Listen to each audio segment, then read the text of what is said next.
मुच्यते, ये शास्त्र कहते हैं कि ईंट पत्थर के मकान को गृह नहीं कहा जाता है, गृह तो उसे गृहिणी को ही कहा जाता है। लेकिन उत्तानपाद खुशहाल है, खुशहाल परिवार चल रहा है उनका सुनीति के साथ में। लेकिन एक दिन सुदूर जंगल में भ्रमण करते हुए गए, एक राजघराने की कन्या के ऊपर दृष्टि पड़ी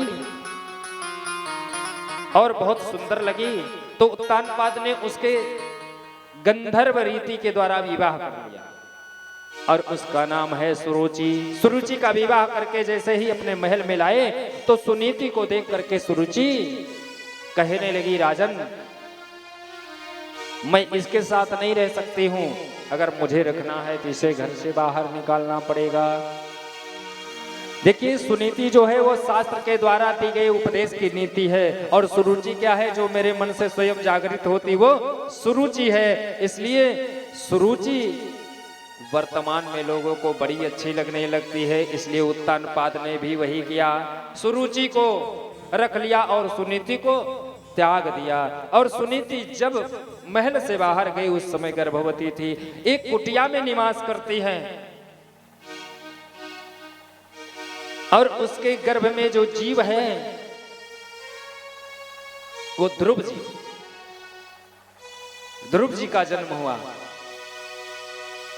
और वो सुनीति संतों के साथ में बैठ करके सत्संग करती है, लेकिन सुरुचि को कोई बालक नहीं, कोई पुत्र नहीं। सारे संत जन कहते हैं सुनीति से, पुत्री तुम कुछ मांग लो, कुछ मांगती नहीं हो। आज सुनीति ने कहा कि हमें क्या चाहिए, लेकिन मेरे पास एक पुत्र है, लेकिन सुरुचि जो मेरी सौतन है उसके पास कोई संतान नहीं है, इसलिए हे संत भगवान देना चाहते हो तो बस यही आशीर्वाद दो कि सुरुचि को भी एक पुत्र हो जाए। देखिए ये सुनीति है, ये किसी को कष्ट में नहीं देखना चाहती, ये सभी का भला चाहती है। लेकिन सुरुचि जो है, सुरुचि तो चाहती है कि स्वयं मैं ही रहूं और कोई ना रहे। ये मेरी सुरुचि,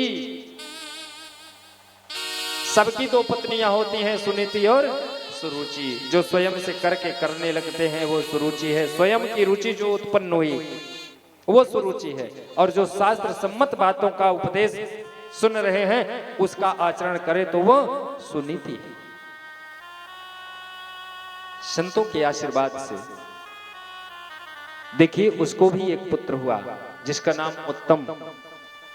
और उत्तम तो राजमहल में रहता है, लेकिन ध्रुव जी कहां रहते हैं, माता के साथ उसी कुटिया में रहते हैं, महल से कुछ ही दूरी पर। एकदा सुरुचे पुत्रमं समारोप्यं लालयतोत्तमं नरो रुक्षतं ध्रुवं राज्याभनन्दतः। अपने सुरुचि के पुत्र उत्तम के साथ में राज सिंहासन पर बैठा उत्तानपाद, और ध्रुव जी खेलते खेलते महल की तरफ चले गए तो देखा ये उत्तानपाद मेरे भी तो पिता हैं।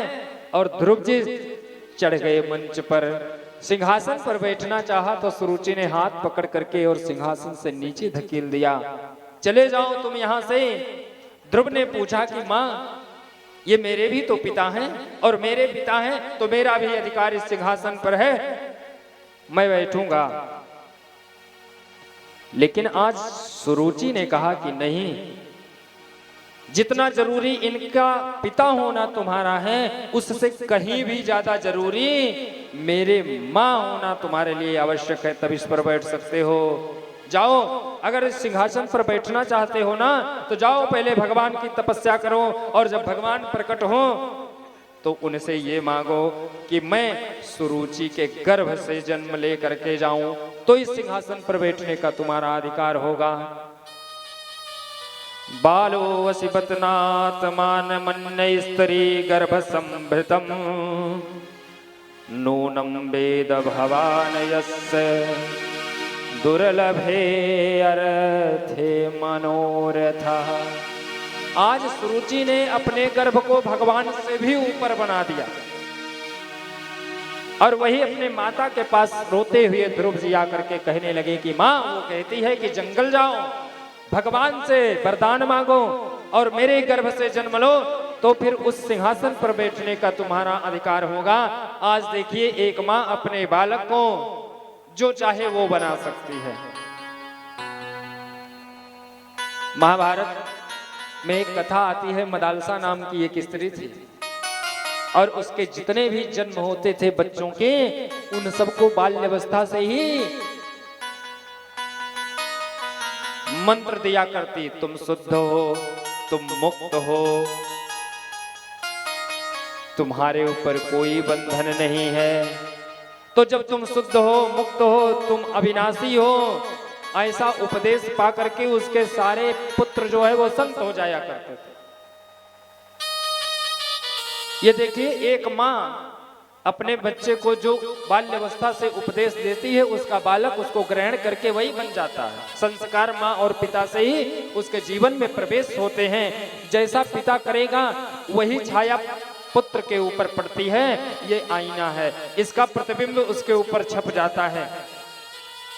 इसलिए उपदेश आज सुनीति ने क्या किया कि जो तुम्हारी मां सुरुचि ने कहा है वो सही है। आपको उसके गर्भ से ही जन्म लेना चाहिए उस सिंहासन पर बैठने के लिए। आपको जंगल चले जाना चाहिए, बिल्कुल तुम्हें रुकना नहीं चाहिए। बोले मां, मेरे कर्म इतने बेकार हैं। आज सुनीति ने कहा कि नहीं,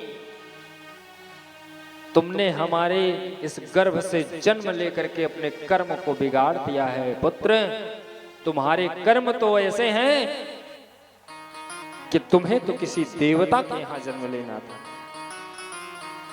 लेकिन आज अगर सुरुचि ने कहा है तो तुम्हें जंगल जाना चाहिए। आज ध्रुव जी ने कहा कि मां, जंगल में जाकर के मैं भगवान को ढूंढूं, ये भगवान कहां रहता है, मुझे कहां मिलेगा।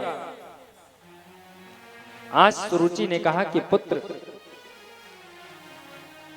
वो कहां नहीं रहता है, उसका निवास कहां नहीं है। उसका निवास तो हर जगह पर है, बस उसे प्रकट करने वाला चाहिए। इसलिए तुम्हें जंगल चले जाना चाहिए। आज ध्रुव जी जंगल जाने के लिए तैयार हो गए। देखिए, महाराष्ट्र के एक बहुत बड़े संत हुए तुकट्या जी महाराज। उनसे किसी ने पूछ लिया कि कहां है भगवान, कहां रहता है। उन्होंने जवाब दिया कि वो हर जगह रहता है, हर देश में रहता, हर वेश में रहता है और सबके अंदर रहता है, सबके बाहर भी रहता है। लेकिन उसे पहचानना चाहिए। संत एकनाथ ने बड़ी लंबी यात्रा करी अपने जीवन में और ऐसे यात्रा करी कि उनके मन में एक बार ऐसा आया कि मैं जल भर करके सभी तीर्थों से और सीधे ले जाकर के रामेश्वर में जल अर्पित करूंगा। और सभी तीर्थों का जल एकत्रित करके पग यात्रा करते हुए जब पहुंच गए रामेश्वरम, तो रामेश्वरम जहां से उनको दिखाई पड़ रहा है मंदिर का गुंबद, उसी के पहले उन्होंने एक ऐसा दृश्य देखा कि एक गधा बेचारा प्यासा है और तड़प रहा है। उन्होंने देखा कि इस गधे को जल की आवश्यकता है, ये जल के बिना मर जाएगा और यहां पर कहीं जल भी नहीं दिख रहा है। तो उन्होंने सोचा जल तो मेरे हाथ में है। फिर उन्होंने सोचा कि ये तीर्थों का जल, मैंने इतना श्रम परिश्रम किया, वर्षों लग गए मुझे यहाँ तक पहुँचने में, और तीर्थ का जल भगवान शिव के ऊपर मुझे चढ़ाना, ये मेरे व्रत का सवाल है। लेकिन पुनः उन्होंने सोचा कि अरे वाह, मेरा व्रत जो है ये तो पुनः हो सकता है, मैं तीर्थों से जल ला करके पुनः चढ़ा सकता हूँ। लेकिन अगर आज ये गधा मर गया तो ये जीवित नहीं होगा। इसलिए भगवान उसी में दिखाई पड़ने लगे उनको, और उन्होंने वो तीर्थ का जल उस गधे के मुख में डाल दिया। और जैसे ही गधे के मुख में डाला तो उस गधे से ही भगवान प्रकट होकर के उनको दर्शन दे गए। तो भगवान कण कण में है, इस क्षण क्षण में है।